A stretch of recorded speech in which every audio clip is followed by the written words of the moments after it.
What's going on, guys? Danny here from Metal Couch, and I was at Maryland Death Fest last week, and while I was looking through some of the merch tables, I happened to stop by the record label Seasons of Mist booth and looked through some of the albums that they had available, hoping to look for some old Septic Flesh.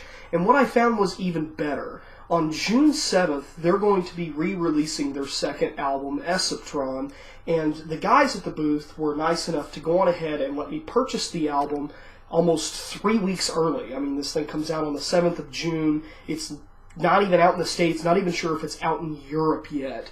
But Septic Fleshs is one of those bands where I came into liking them with more of their later material, and now that they're re-releasing all of their old material due to the fact that to purchase an earlier pressing of some of their earlier albums can easily run you over $100 to import from a European vendor, and sometimes over here in the States people will just want to price gouge you for a rare album. So it's very hard to get a physical copy, which is why, for the most part, I'm rather pleased with the fact that they're re-releasing these. Now, I did review the first reissue, Mystic Places of Dawn, and sadly the production issue that I had with Mystic Places of Dawn is also present here in ΕΣΟΠΤΡΟΝ.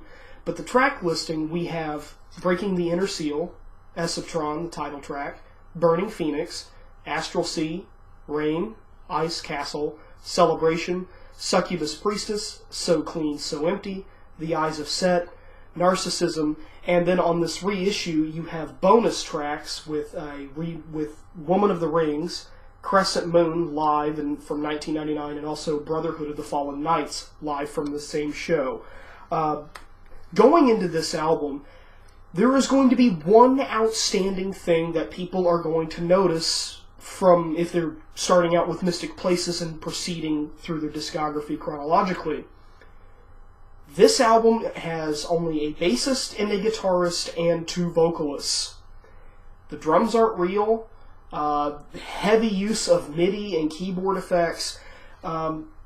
Sometimes the drum machine that they're using, you can easily mask it with a nice guitar riff or a nice guitar section over the top of it, or even some harsh vocals. But then you have places like the beginning of Succubus Priestess, and in some places of Ice Castle, where the drums just sound so fake that I find that kind of takes me out of the experience with this album. And that's not normally true with some other albums that I've heard with drum machines being used.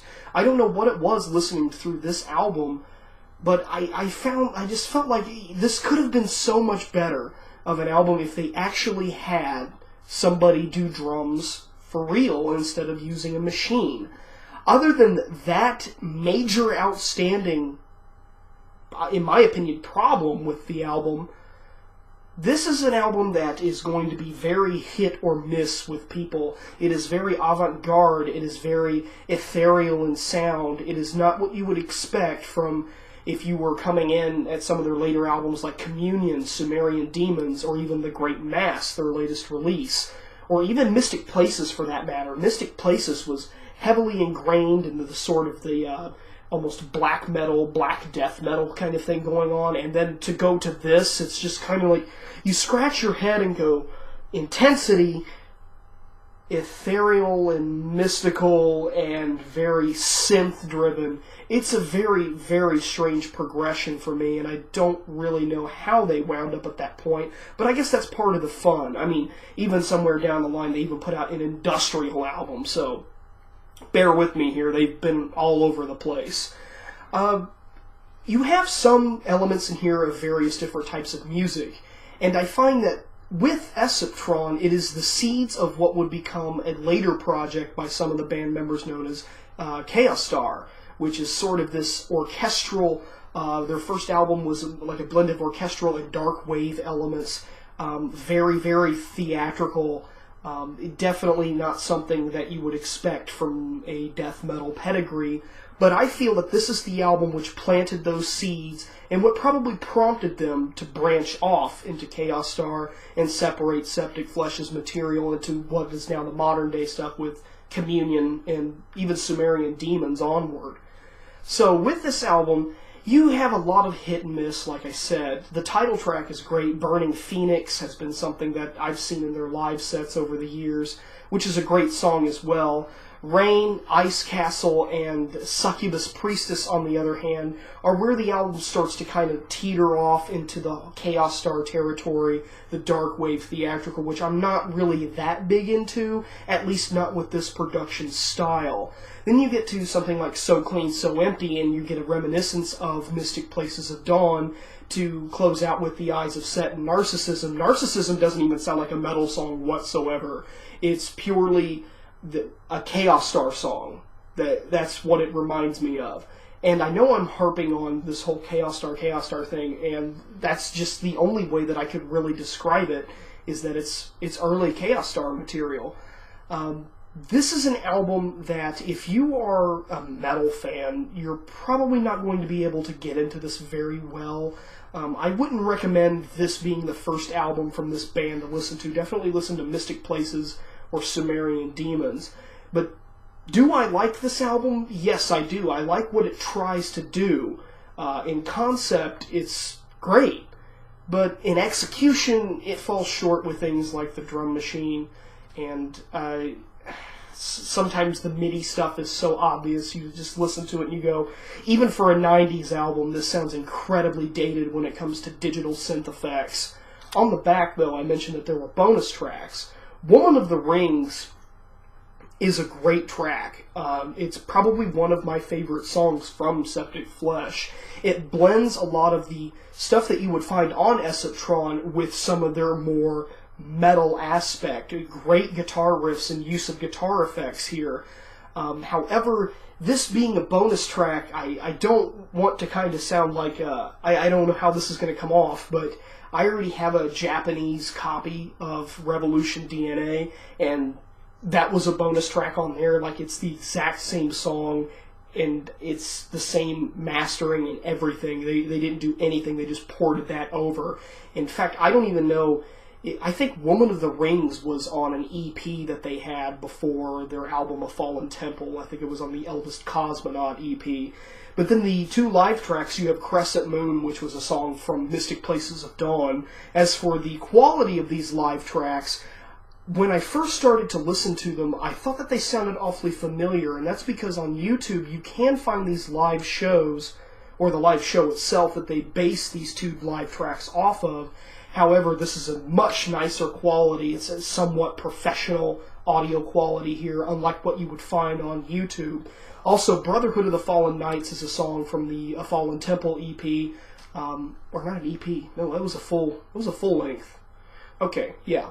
Fallen Temple was a full length, and Brotherhood of the Fallen Knights, I think this live version is better than the studio version, so that just goes to show how sometimes their live musicianship can definitely usurp their studio performances, unlike what I hear a lot now with the Great Mass and the fact that they're having to use pre-recorded orchestral parts, because, I mean, who honestly could rent out an orchestra and take it with them on the road across the entire planet? So, I guess I would recommend this album only if you have heard Mystic Places or some of their later material first. This is not something where, oh, there's this band called Septic Fleshs and I really want to get into them. This is not an album that I would recommend you listen to first. In fact, I would recommend it being one of the last ones you hear, along with The Ophidian Wheel, which will be the next re-release in line. Production-wise, it still does have the same problems as Mystic Places did. Just porting these into Audacity and looking at it, how brick-walled it is. It's a bit unnecessary. I've never heard an original pressing of this. I'd like to get my hands on one, but as I've said earlier, they're ridiculously expensive. But I guess you'll just have to make do with what you got. So I was able to pick this up for $10. I think Season of Mists on their website is selling this digipack for $12. I picked it up for $10. Of course, you can get it through Amazon. It'll probably come in a jewel case, though, which is how my Mystic Places re-release did. If you've listened to Septic Fleshs before and have not heard this album, I recommend listening to it. However, if you've never heard of this band before, I highly recommend going through some of their other material, like some of their most recent, or even just listening to their first album before diving into ΕΣΟΠΤΡΟΝ. So if I had to give it a final grade, I would probably give it a 6.5 out of 10. There are some places where it really falters off into doing this entirely different kind. It's all over the place. You have Celtic music elements in here. You have Phrygian stuff. It's all over the place. It's a bit of a mess, but in chunks, I think that this album could be enjoyable. Even for the bonus tracks. The bonus tracks to me are sort of the highlight of this album. So definitely check this out if it sounds like something that would interest you. I'm not going to go as far as to say I highly recommend it, but check it out if you haven't heard this album and you're familiar with their work. So 6.5 out of 10 for me. Danny here from Metal Couch, signing off. And today I'm going to be talking about a reissue of Septic Fleshs' second album, ΕΣΟΠΤRON. Oh shit.